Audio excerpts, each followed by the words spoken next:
In the south of Germany lies the state of Bavaria, whose history reaches back to the 6th century Common Era. The Bavarian landscape is full of lush, beautiful scenery, rolling hills, and impenetrable fortresses. Along the banks of the Danube River is the city of Ingolstadt, well known for being the setting to Mary Shelley's novel Frankenstein. Yet, it is also known as the backdrop for a much darker narrative about the world's most controversial secret society, the Illuminati.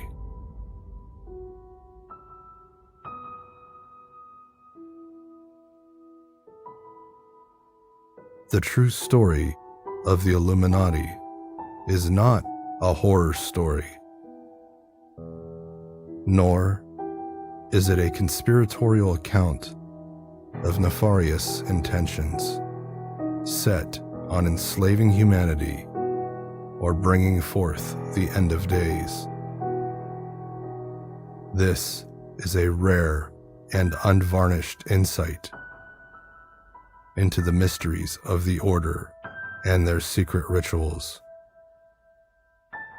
For the true story of the Illuminati is a very human one. It is a story of rebellion, a story of love, and a story of great loss.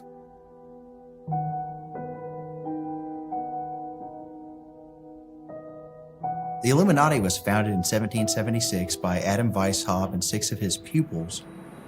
Weishaupt's main objective for creating the Illuminati was to make mankind happy by instilling a strict moral regimen through a series of initiatic degrees that were patterned after Freemasonry to teach morality, virtue, and more importantly, self-actualization and self-accountability to govern oneself and thereby making him free.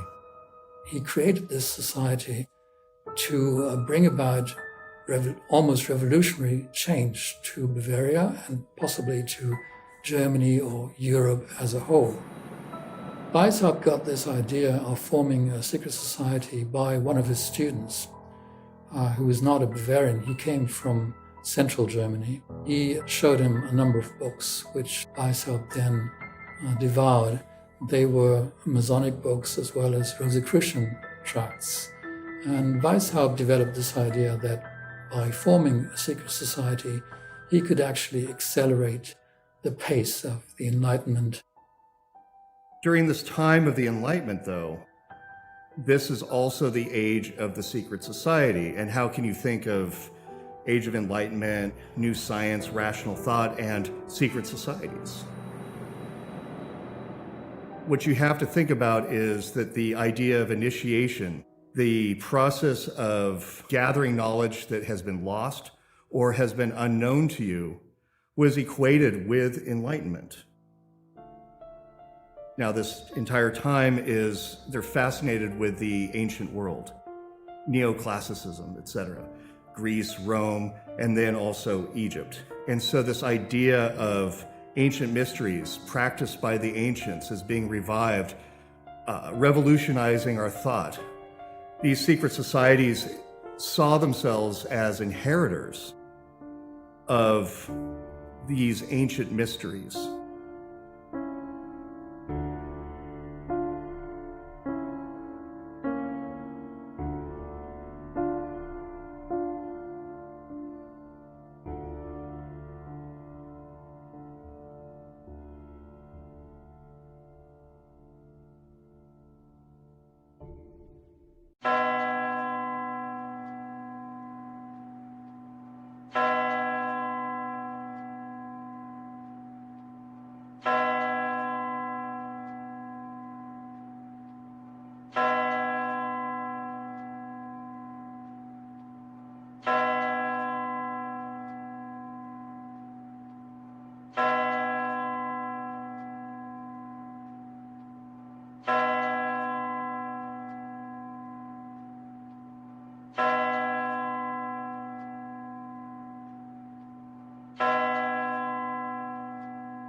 In 1748, Johann Adam Weishaupt was born in the Bavarian city of Ingolstadt.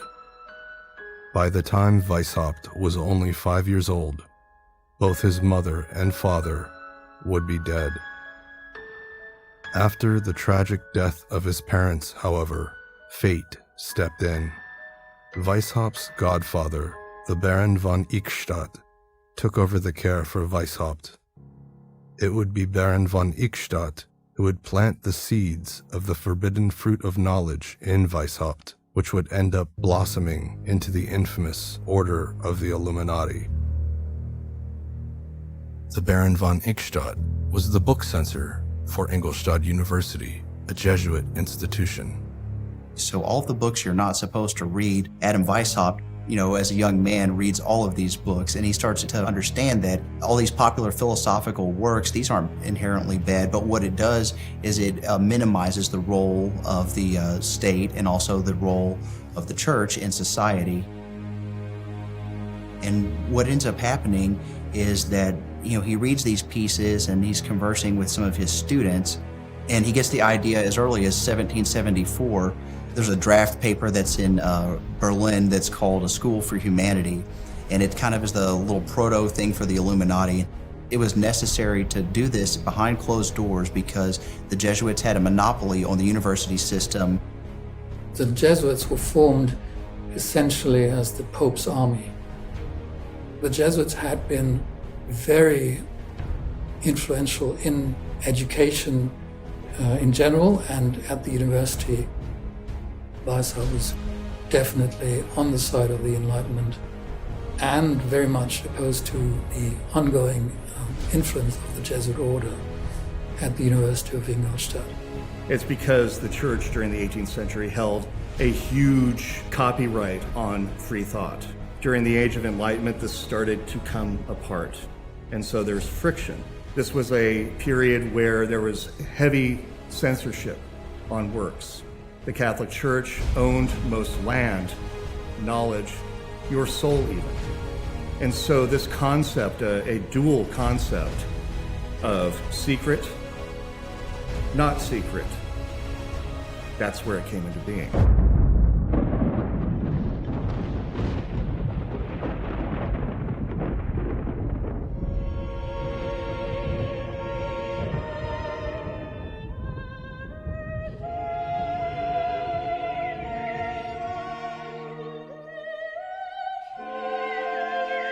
Over the years, Adam Weishaupt's mind opened up to the writings of various philosophers from the 18th century Enlightenment era at its zenith. In 1768, by the age of 20, Weishaupt received his doctorate degree in law, indicating that he had a very bright mind.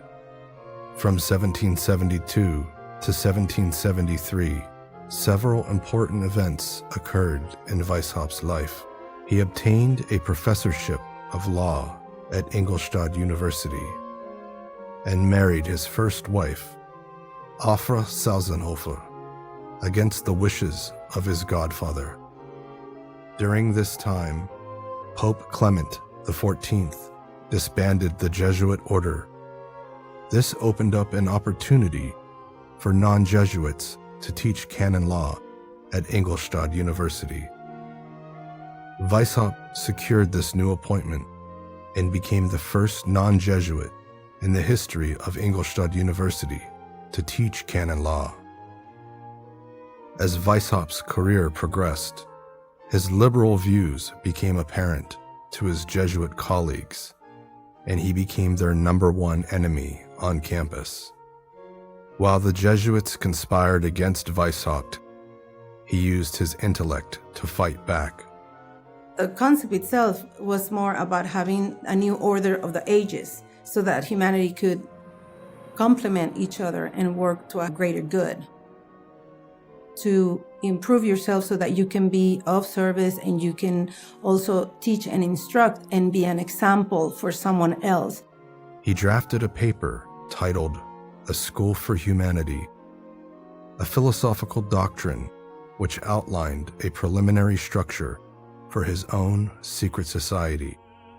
Weishaupt eventually discarded his idea for a school of humanity, and on May 1st, 1776, wrote the statutes for an entirely new secret society called the Perfectibilists.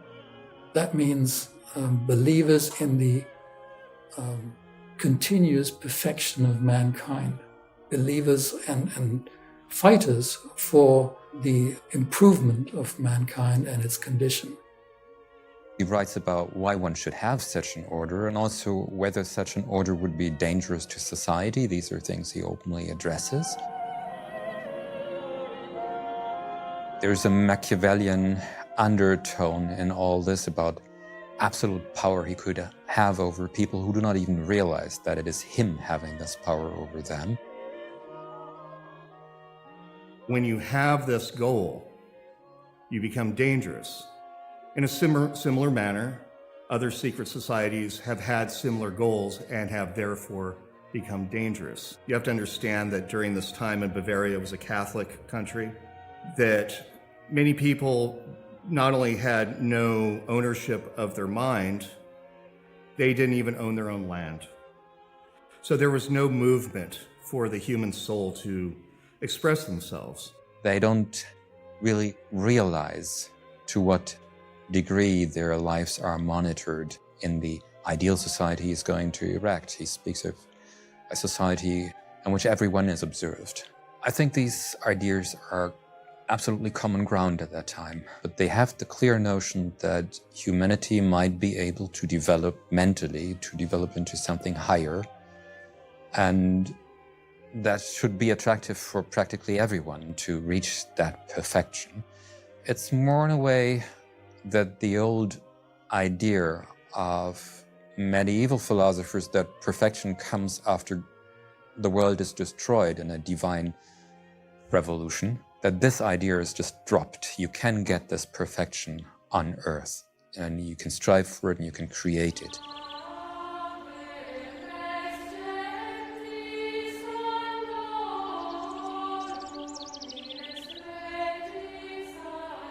At that time, there was still a Jesuit influence at the university, so the first stage of the order was a student crew. Within a short amount of time, Weishaupt changed the name of his secret society from the Perfectibilists to the Order of the Illuminati. Illumination is kind of like the light bulb going off that will set into motion a development in the initiate's psyche, and as a result, it'll be reflected in their immediate environment in actual physical situations, which will reflect in their mind and cause change.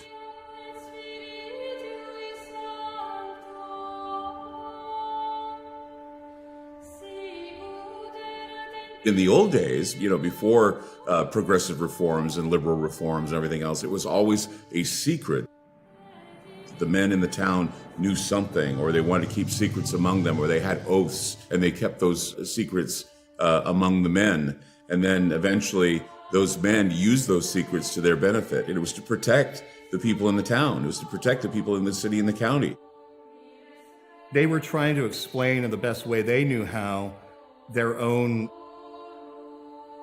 agenda or their own curriculum for freeing the human mind and therefore the spirit through initiation. It seems very strange that almost not only anti-Catholic, but anti-spiritual organization would use ritualistic practices and symbols. But this is what they did at the time. We have to understand that the Age of Enlightenment, it wasn't necessarily all rationalists and 1 + 1 = 2. Not only was there the counter-enlightenment, but there were those who did believe in religion. There were those that did believe in spiritualism, or rather in esoteric doctrine.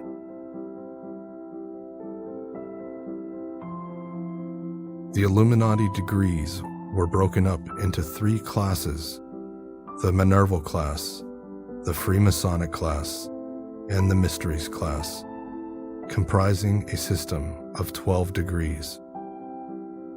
Within the Minerval class of the Illuminati were 3 degrees: Novitiate, Minerval, and Illuminatus Minor, or Minervalis Illuminatus. The Minerval class introduced the founding principles of the order to the candidates. The term Minerval was derived from Minerva, the Greek goddess of wisdom, often depicted with a shield emblazoned with the head of Medusa. The first degree of the Illuminati is the novice degree. The thing is, though, it's not much of a degree at all because there's no formal initiation ceremony. And what it consists of is a young man, somewhere between the ages of 14 and 16. He's brought in by his initiator, and he only knows this one person, so that way if he decides to quit or demit, he can't give the order up because he doesn't know the people's actual names or anyone else in the order but his initiator. Novitiates were required to maintain a journal called a quibus licet, which was an exact record of all correspondence between the new member and the Illuminati. The candidates were taught an initial cipher to conceal names and locations of the order. The Zoroastrian years and Persian months were also used in correspondence to add further complexity and security in their private communications.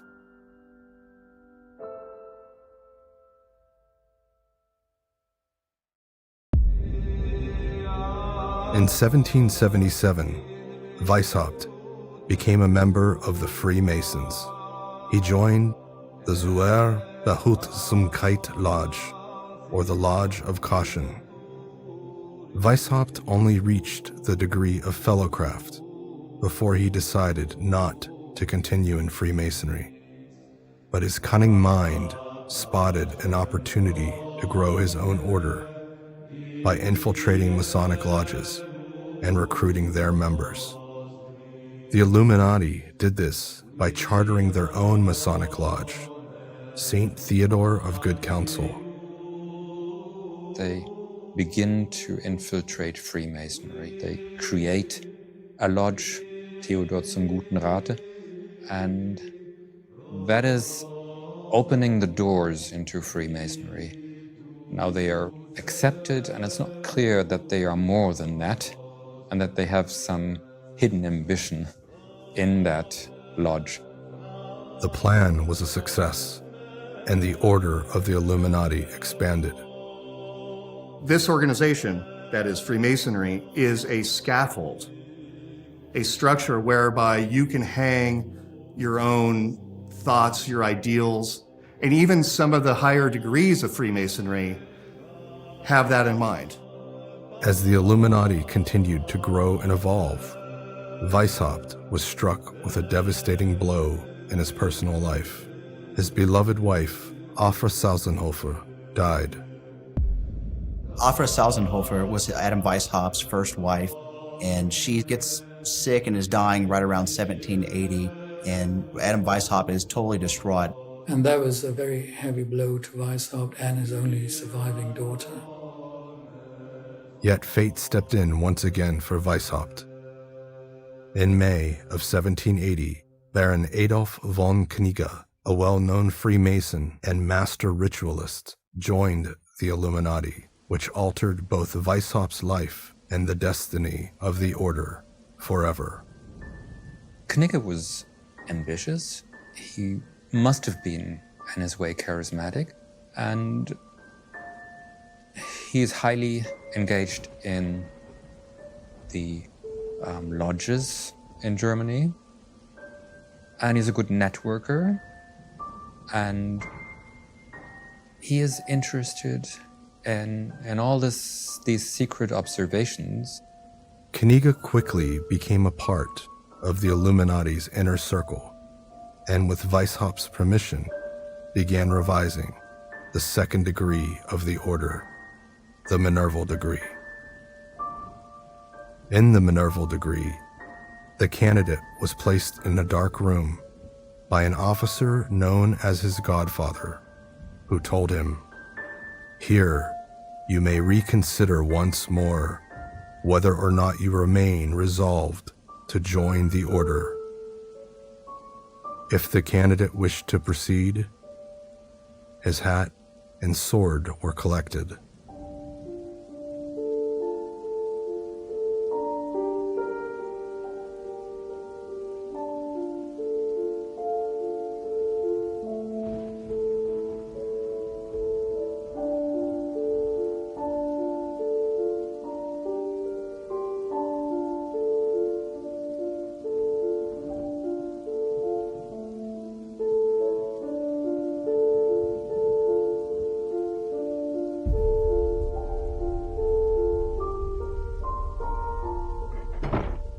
After 30 minutes has passed, the candidate is taken from the dark chamber and brought into the Minerval assembly room before the magistrate or the officers. He was asked, "What is your desire? Why do you come here?"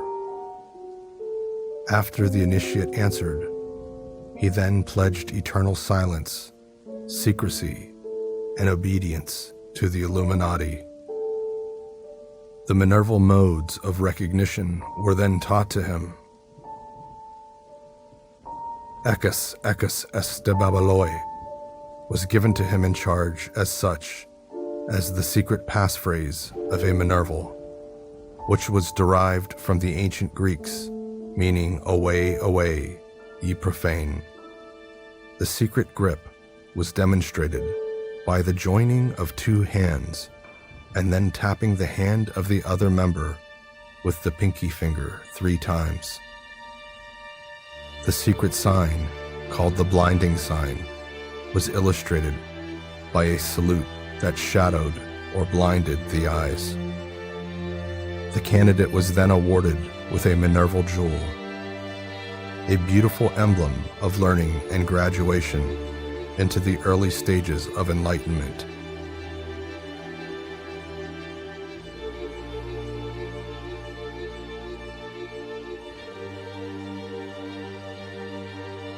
Symbolized by the Owl of Minerva, resting on top of an open book, ensorcelled by a laurel wreath.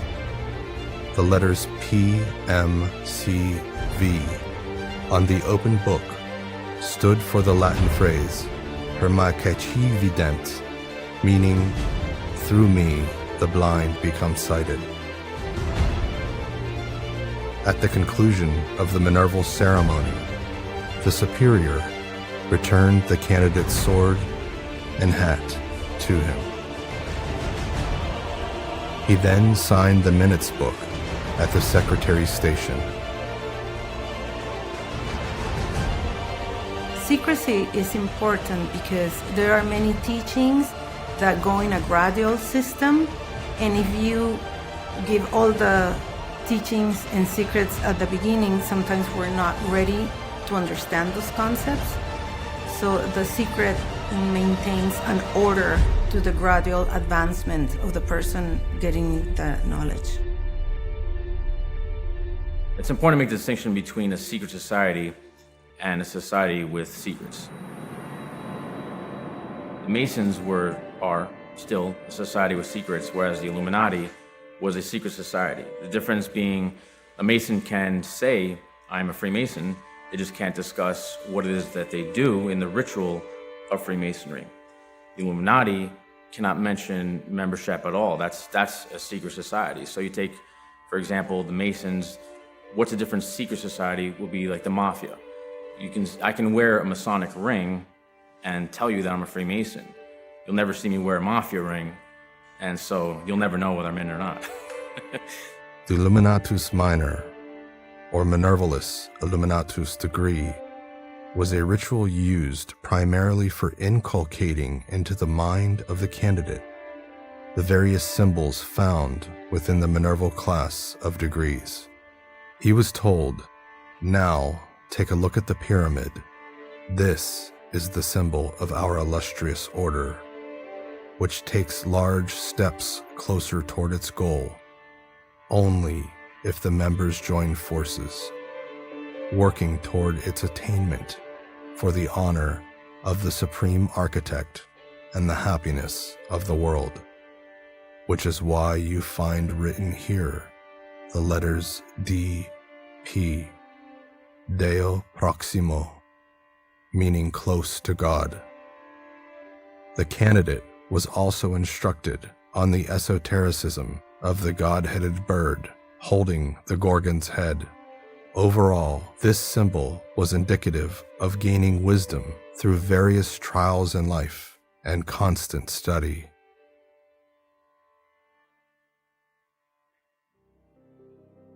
After the symbolic instruction occurred, the candidate was taught the secret modes of recognition.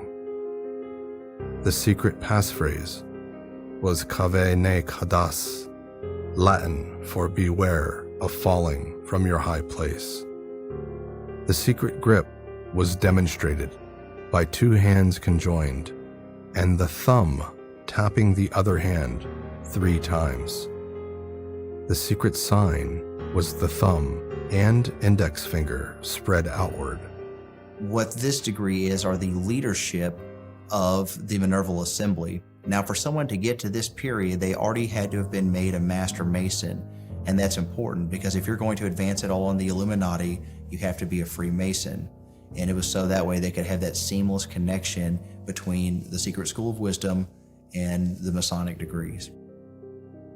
Lower degrees are mostly about character formation, knowing thyself, and also knowing the others, getting to know the characters of the persons you communicate with, your friends and acquaintances.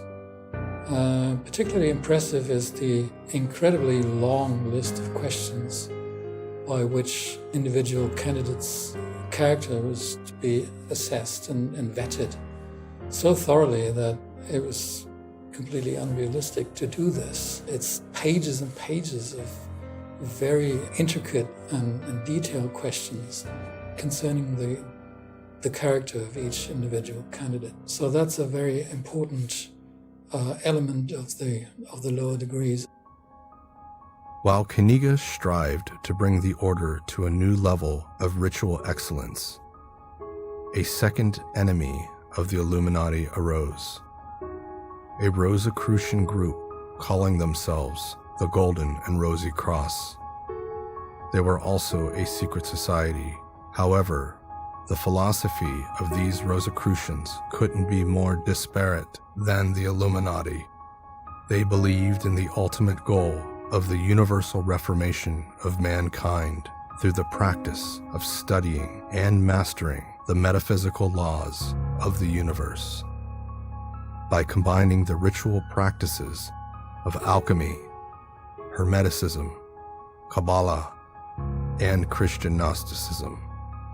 The Rosicrucians had a very strange set of ideas. They believed in a very mystical approach to Christianity, a very direct communication with God. They encouraged their members to lead a devout life. Several harsh written exchanges were made between the Golden and Rosy Cross and the Illuminati. At the core of their war was the battle for recruiting members.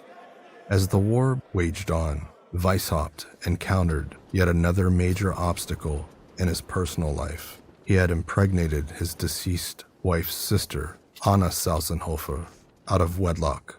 He starts consulting with some of the members of the Illuminati, looking for recipes to cause like an abortion or a miscarriage or something of this nature. And it never ends up happening.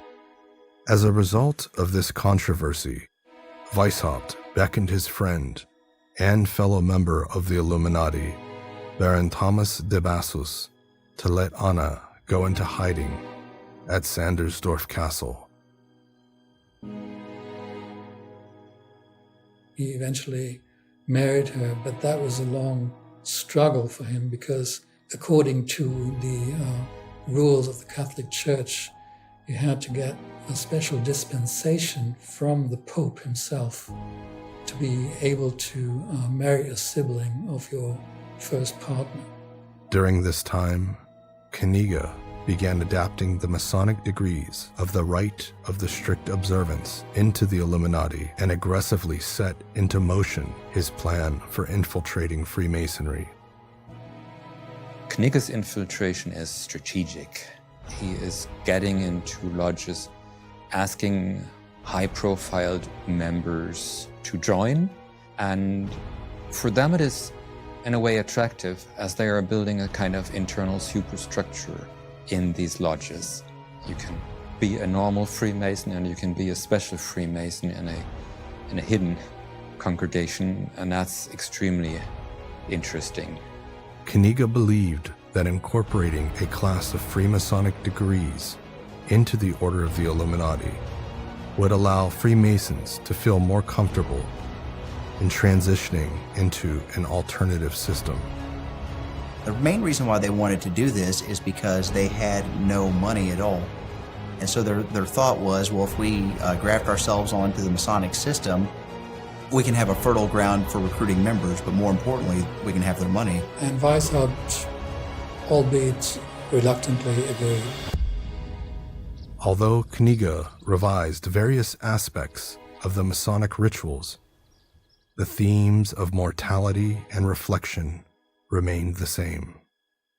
The Masonic system within the Illuminati system was not very well harmonized with the rest of the degrees.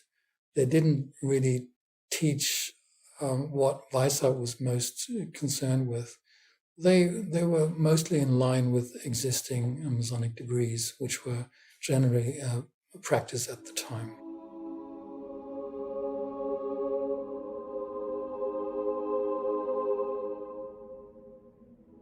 In the fourth degree, entered apprentice, the candidate was led into the lodge room blindfolded and was received upon the point of a sword, which was to teach him that his progression through the Illuminati order would now take a much more serious tone, and dire consequences would await him should he betray the order. He was then led around the lodge room in a mysterious journey with his eyes veiled in darkness. It was only by the help of his guide that he was able to successfully navigate the dangers that surrounded his soul. As the master of ceremonies conducted the candidate toward the east, he was caused to kneel in front of the worshipful master. A compass was placed upon his naked left breast, which was to teach him to circumscribe his desires and keep the passions of his heart within due bounds. The worshipful master then used his gavel to strike the compass 3 times, piercing the skin of the candidate. This was to teach him to always conceal the secrets of the Illuminati within his bleeding heart. He was then prepared to receive the light of the entered apprentice.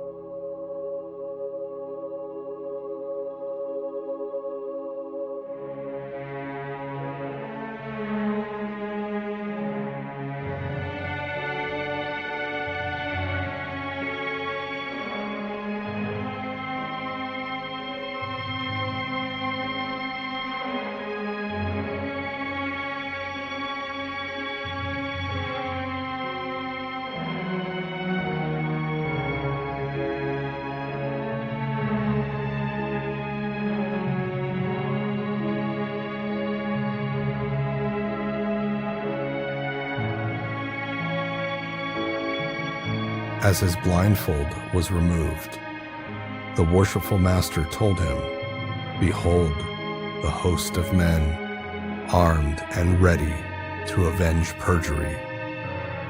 Should you become a traitor, none of your steps on the face of this earth shall be safe."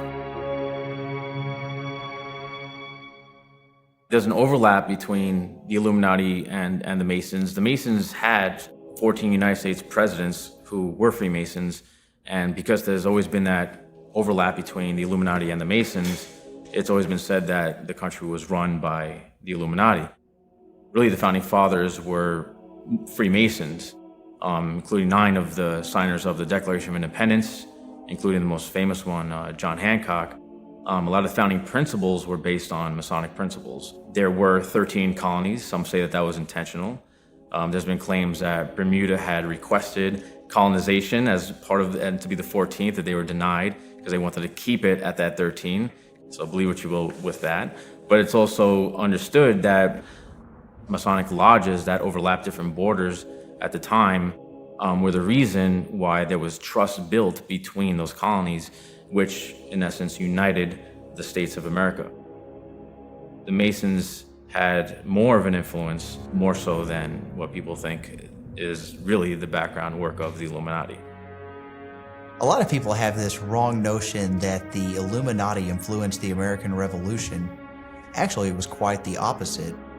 They wrote John Adams and Benjamin Franklin as they were serving as envoys in Paris, and they were looking to establish a colony in the United States called Elysium. It was showing that they philosophically associated with the liberties the early American Republic was after as heaven, and they had similar ambitions and aspirations. The trouble was, though, is that they picked a place on the Savannah River, and in the Battle of Charleston, the entire southern colonies were cut off, and so it made this plan untenable. Not to mention the fact that they didn't have any money, so it was really more of a pipe dream than anything. Next in the Illuminati's Freemasonic class came the Fellowcraft degree, where the candidate again made a mysterious journey toward 7 steps, which he would symbolically climb toward the middle chamber of the Temple of Light. Once inside the middle chamber, he was taught to continue to educate himself through study, to contemplate the beauty of nature, and to master his senses. When the Fellowcraft degree concluded, the worshipful master pointed his sword at the candidate and said, "Draw your sword only in defense of your brethren and the honor of the order." In the Master Mason degree, the theme of mortality reached its climax. Again, the candidate would make yet another mysterious journey around the lodge room, with a coffin containing a skeleton in the middle of the floor. After completing the journey, the candidate's symbolic death ritual occurred. As he stood before the worshipful master, he was struck from behind on each one of his shoulders by the wardens. The worshipful master then hammered the candidate's forehead, knocking him backwards.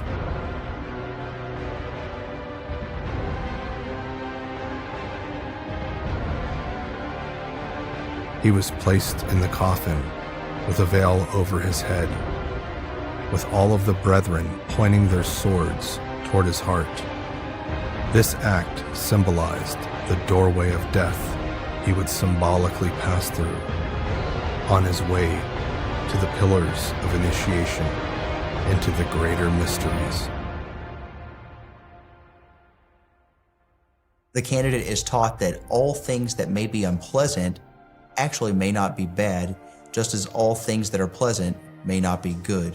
And it teaches him to shift his perspective from that of a local member of society to shift one's view and perspective to a more global perspective. One might think that that's kind of an exciting system, that you have a group of enlightened masters guiding humanity to its highest reaches through thick and thin, better or for worse. Kaniga introduced 2 high degrees from the strict observance into the Illuminati's Freemasonic class, the Illuminatus Major, or Scottish Novice degree, and the Illuminatus Dirigens, or Scottish Knight degree. The strict observance are basically strictly observing their orders from unknown superiors, and they're the guys that have the whole Templar mythos into Freemasonry, that Freemasonry is directly descended from the Knights Templar, which is a fine story and everything, but it's not at all true.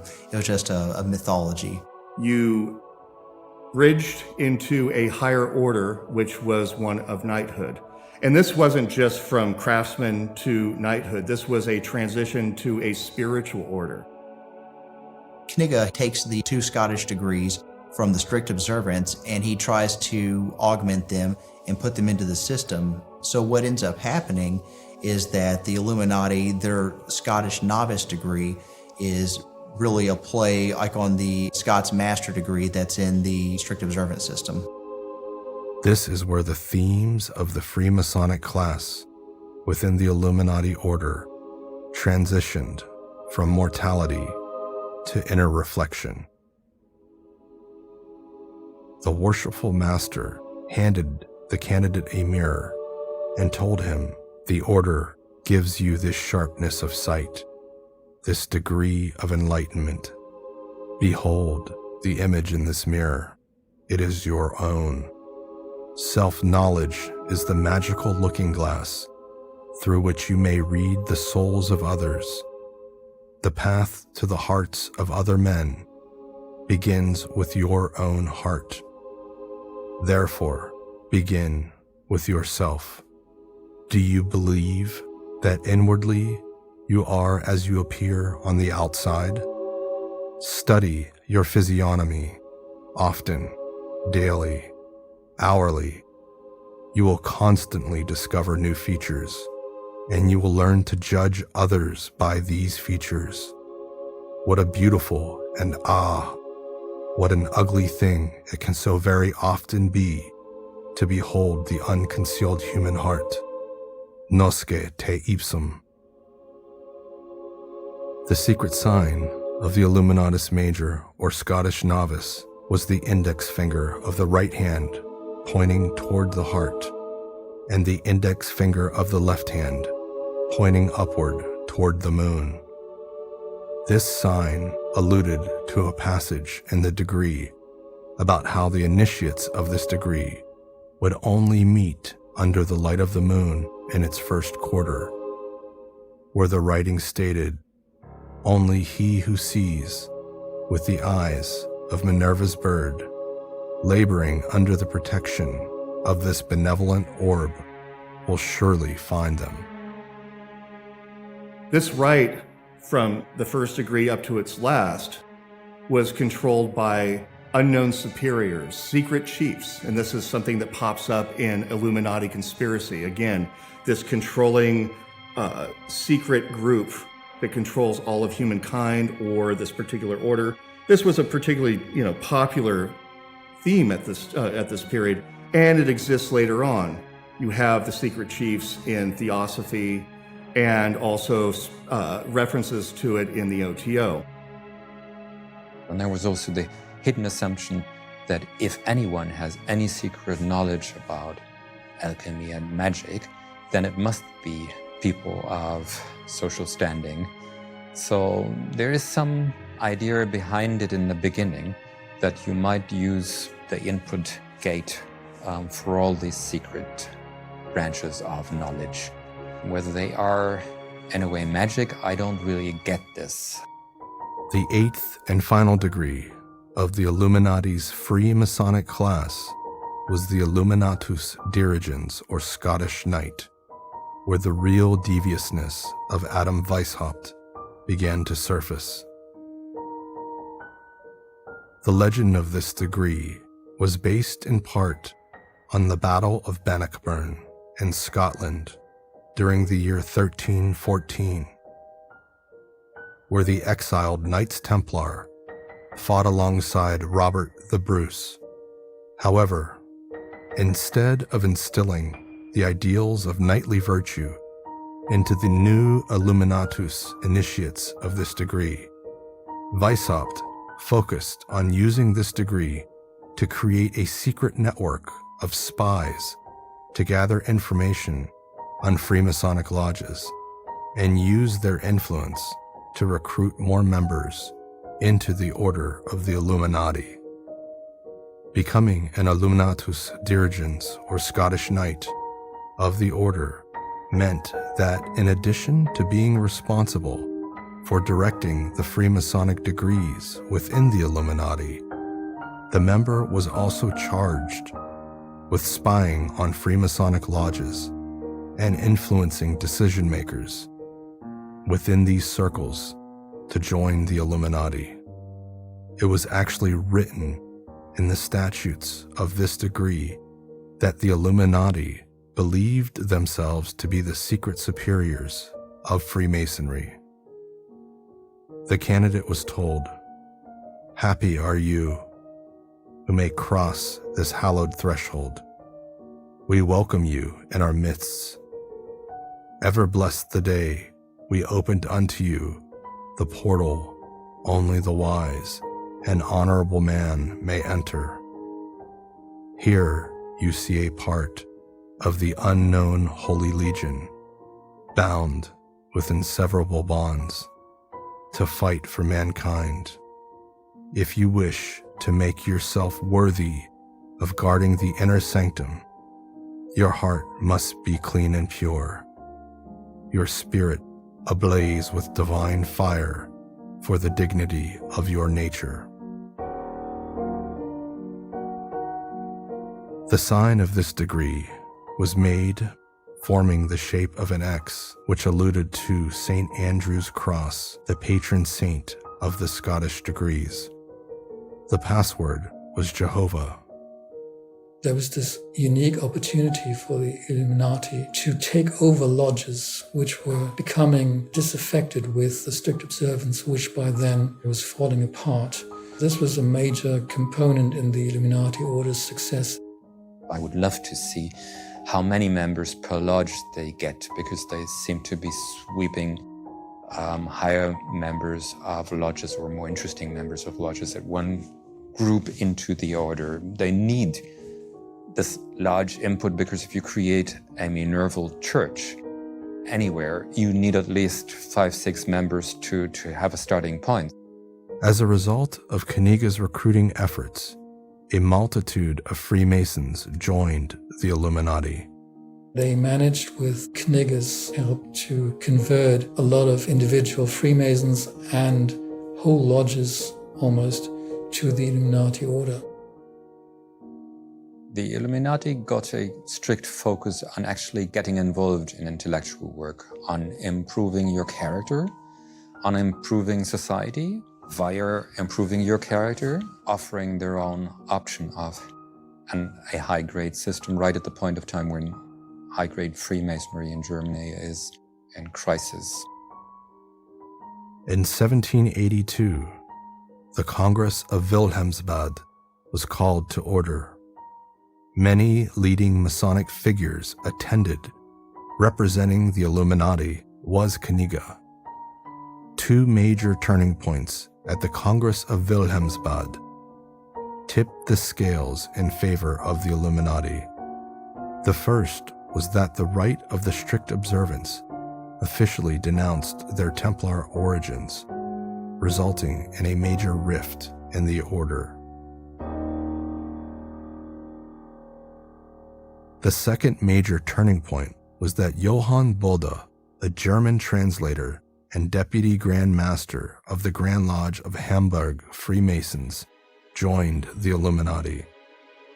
At the time when Bode comes into the game, he is actually strategically creating a province for himself. The idea is, once you have Bode in there, you can have the higher levels of aristocracy in this order, because he would be the person to get these top-level people from the different lodges and from other secret organizations into it. Shortly after the recruitment of Bode, Kniga and Weishaupt commenced their work on what would be the final set of degrees for the Illuminati, the Mysteries class.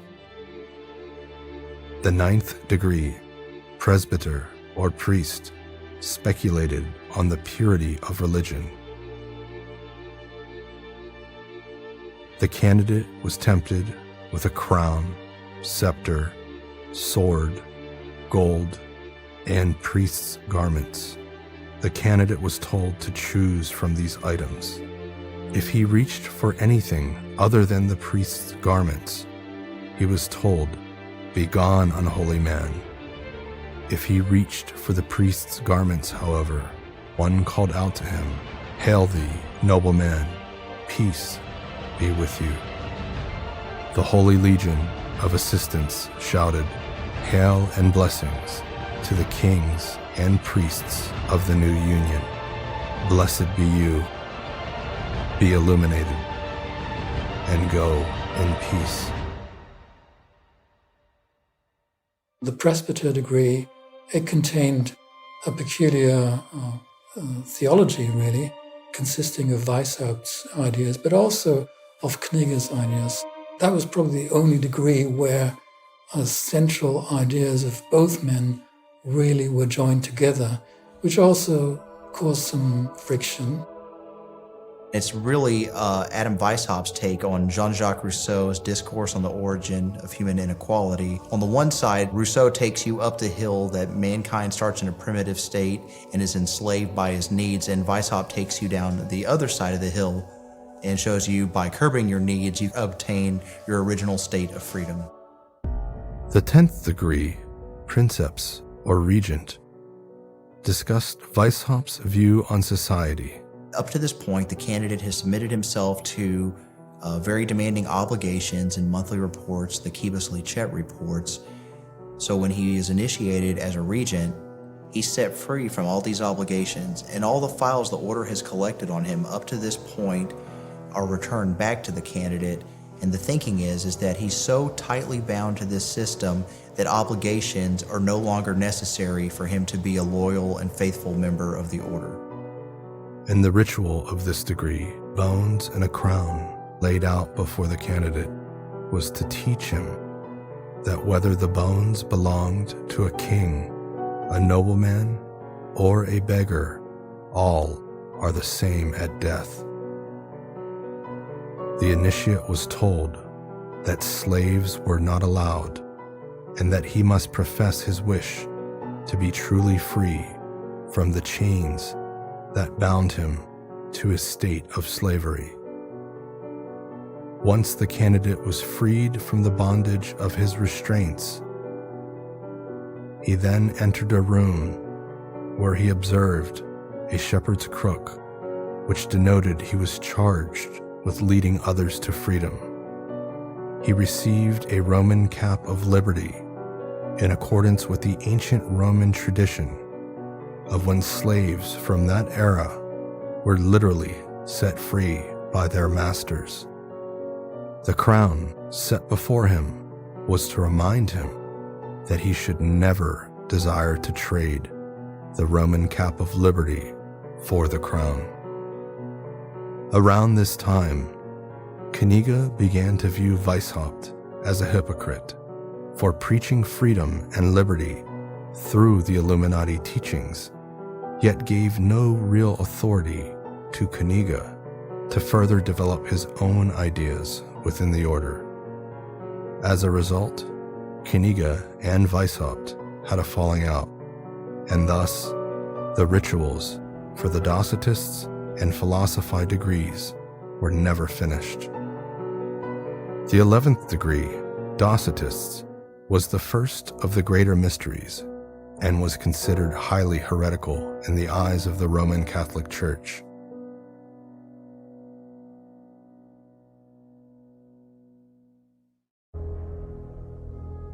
A Docetist is one who believes that Christ's body was not human, but either a phantasm or a real but celestial substance, and that therefore his sufferings were only apparent. The Docetist degree is where things start getting really interesting. In the correspondence between Knigge and Weishaupt, they talk about the need for creating a people's religion. And what this is that basically they're going to prove the existence of God and the immortality of the soul and do it through logical and secular reasoning. The degree, I believe, can be related to Weishaupt's own biography and the fate that had befallen him in 1780 when his first wife died. He was arguing that death only meant ascending to a new level of existence and perception. And so eventually, in some kind of afterlife, everybody who had deceased and left the world of the mortals would probably be able to communicate with the other loved ones that had gone before him. The Docetist degree, however, discussed the idea that God does not perceive man the same way human beings perceive mankind.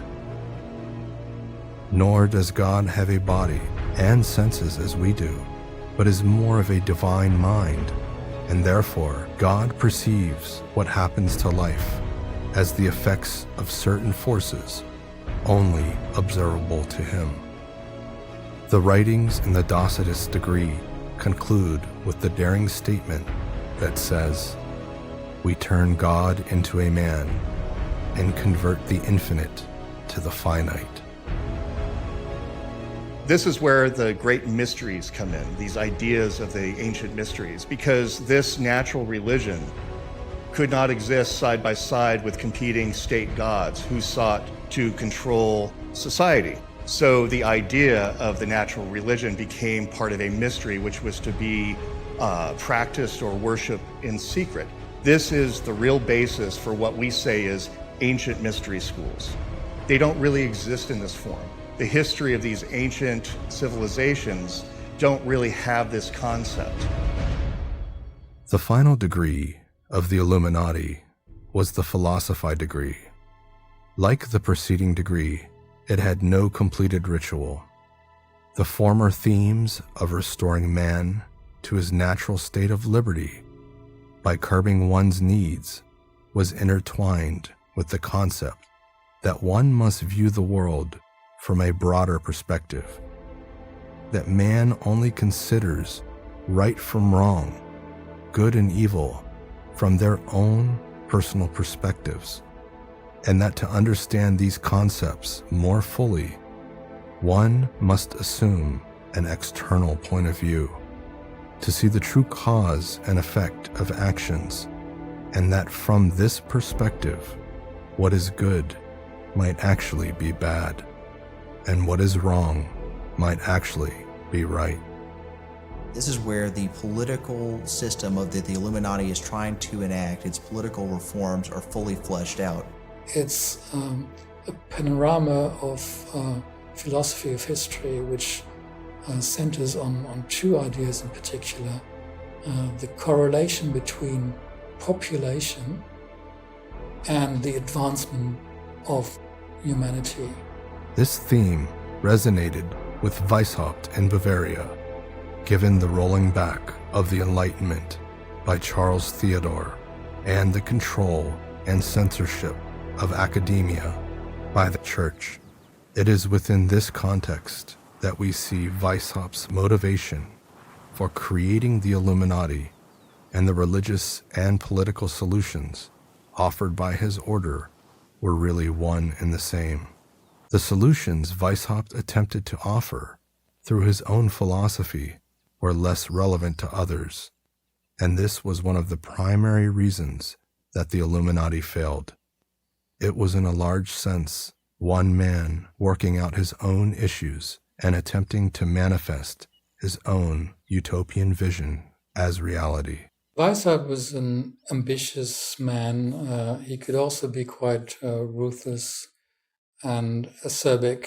He was not the greatest leader because he was always clashing with other people within the order. So he was not very good at coming to a joint decision with his closest collaborators.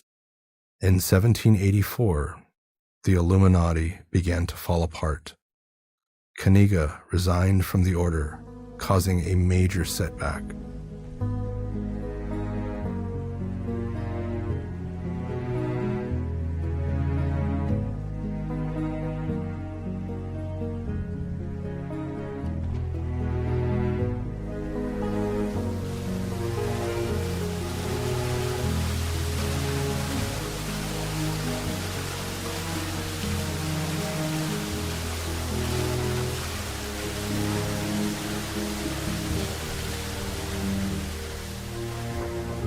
That same year, the most powerful enemy of the Illuminati fully surfaced.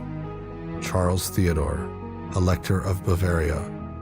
Even though the Jesuits had lost their post, he puts the Jesuits back into place. And so it basically, just as the Enlightenment was coming into Bavaria, the rug gets snatched out from underneath them. Between 1784 and 1787, Charles Theodore issued several edicts which would ban all secret societies in Bavaria and eventually issue a death penalty which would end the resistance on any remaining members of any secret society. He turned his focus ultimately on the Illuminati and especially Weishaupt, who lost his professorship from Ingolstadt University and was eventually exiled from Bavaria.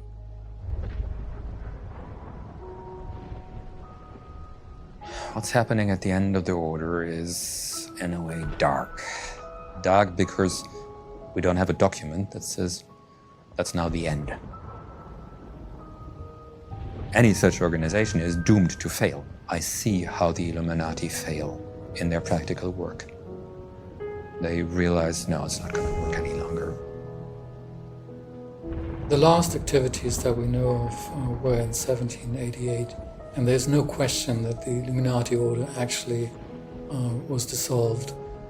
It was not a big bang, it was a whimper at the end. It was just dissolving quietly in the center of, in central Germany. And Weishaupt wasn't able to continue at the helm of this organization. With Weishaupt in exile, it was rumored that he became a heavy smoker and drinker. He struggled with money, even though he was receiving a monthly stipend, which led historians to believe that he developed a gambling addiction. Weishaupt spent the majority of his remaining years in the town of Gotha, where he died in 1830. Even though the majority of the world's leading Illuminati historians have found evidence that the order did in fact dissolve in the late 18th century, there are still those today who believe the Illuminati carries on in the shadows, controlling governments, world affairs, the banking system, and many other aspects of daily life. Perhaps the greatest achievement of the Illuminati is that the world still talks about them today.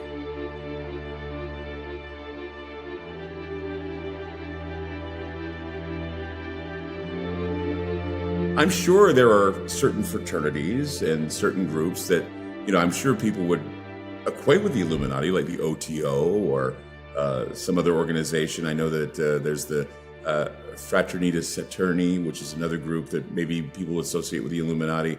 But I just say they try to blend them all, from the Templars to the Knights of Malta to the Jesuits to I just go down the list of everyone that's Illuminati. And I have a feeling that I don't think we should mix the substance. I think that if there is an Illuminati, we need to know the true history of the Illuminati. And then from there, I think people will find it to be, oh, is that all it is? Part of the Illuminati during that time, it definitely circulated and the idealism carried on. And so there's that idea that globalization and New World Order does exist with certain things that developed in today's day and age. I mean, we can call certain things like the United Nations or NATO a couple of Adam Weishaupt wins, if you want to call it that, because his idea was to globalize and get away from a nationalist viewpoint.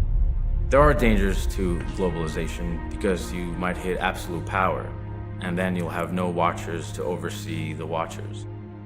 They were advocates for liberalism, republicanism, free thought, and secularism, and gender equality. So it had some effect in the popular culture. Now, that was back, when that society, worked, and that declined, and it met its own demise because of its own indiscretions.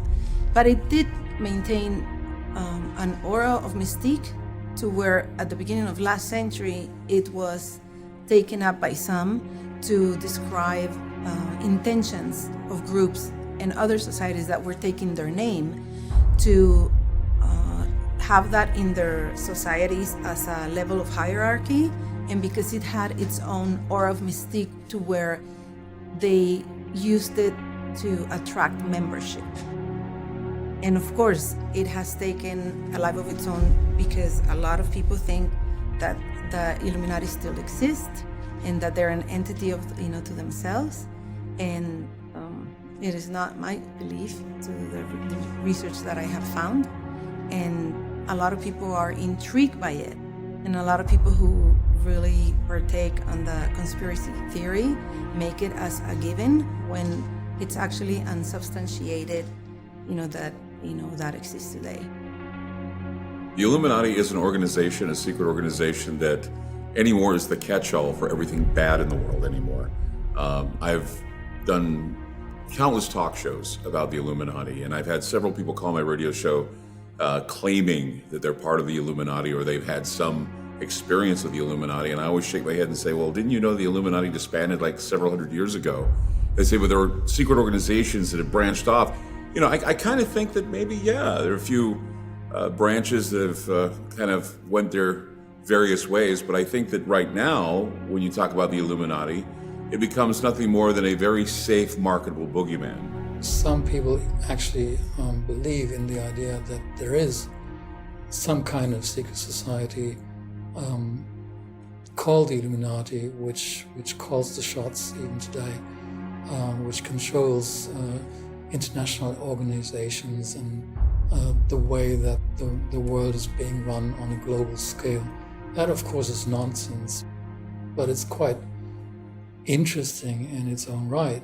We have to be careful to distinguish between fact and fiction. And the way we do that is by studying the original documents, and there's actually a lot to be done on that front. We are very grateful that the Illuminati left behind a rich heritage of archival documents, and even though a lot was lost over the centuries, there's still a lot of material for us historians to analyze and to publish for the larger public to be acquainted with. How can you substantiate there is this nefarious group that's still running the world? I just think that, especially with people that tend to be sort of extremists in their belief systems, will sort of grab hold of something to kind of substantiate a certain claim or what have you. There are certain individuals that might have some sort of profit interest involved. It's just a marketing gimmick, and especially people in the entertainment industry kind of grabbed hold of that because they knew it was something that could sell. Some of the craziest stories about the Illuminati, well, there's the one where the Queen of England's a blood-drinking lizard. They want to take over the world. All governments are basically under one umbrella. The dollar bill. The eye, the sinister eye, or they're doing the whole triangle. CIA trauma-based mind control. They're reptilian shapeshifters somewhere beyond visible light, so you can't see them. It's probably legit, right? I mean, So now it becomes the Illuminati, like a train barreling down on you. Illuminati. People, their spit is feckling on their lips when they say it. Illuminati. They get crazy, and then you mention Freemasonry, and people go crazy. Satan in their head. Hail Satan! Hail Satan! Republicans, Hillary Clinton, everybody all comes together and they're all thrashing at each other, and that's Illuminati. Does the Illuminati still exist? No. I really think that people are reticent to admit that secret societies have been with us for a long time. They've influenced a lot of things, from music to literature. Heck, take out your wallet, look at the dollar bill. What's on the back? The seal, Annuit Coeptus, Novus Ordo Seclorum. What is that all about? It's about some order that they have envisioned.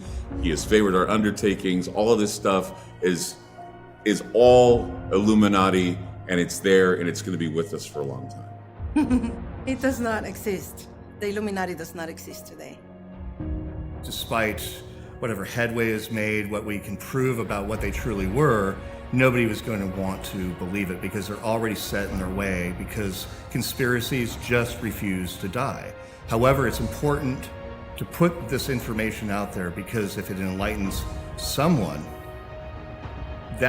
does that not complete the work that the Illuminati itself had been set out to do, to enlighten the mind, to free your heart of all vices and fetters?